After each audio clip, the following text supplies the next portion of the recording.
na prática clínica, os pacientes que têm hipercalcemia em um contexto assintomático, eles costumam ter como causa da hipercalcemia um excesso de PTH,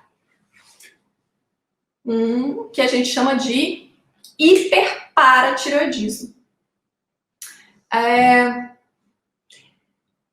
Enquanto que os pacientes em contexto de internação, né, pacientes que têm manifestações clínicas e tudo mais, né, os hospitalizados que apresentam hipercalcemia, em geral, esses pacientes vão ter a sua hipercalcemia relacionada a uma doença maligna, que, em geral, o que vai acontecer? Vai ser uma síndrome paraneoplásica. A doença do paciente, essa malignidade, ela vai produzir esse tumor, né, maligno, ele vai produzir uma substância que é muito parecida com o PTH e que vai funcionar como se fosse o PTH.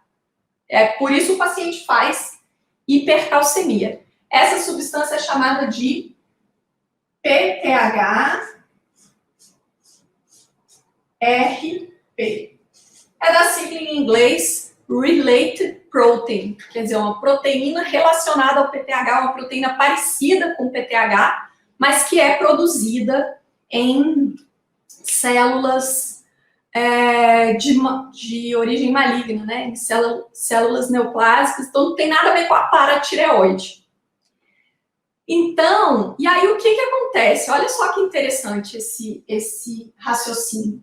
Se o paciente produz uma substância, né, parecida com o PTH, mas as paratireoides dele são normais. Então, se ele começa a produzir essa substância aqui num outro tecido, né, e essa substância começa a agir como se fosse o PTH. Então, vai estimular a reabsorção óssea, vai estimular a vitamina D, com isso vai aumentar a absorção intestinal de cálcio e vai estimular a reabsorção de cálcio no túbulo contornado proximal do rim. E aí, olha só o que acontece. Isso vai resultar em elevação da calcemia, né? Então, o cálcio sérico começa a aumentar. Se o cálcio sérico começa a aumentar, o que vai acontecer lá na paratireoide, que é normal, né? A paratireoide não tem doença. Então, se aumentam as quantidades de cálcio chegando lá na paratireoide, o que ela faz? Ela diminui a produção de PTH.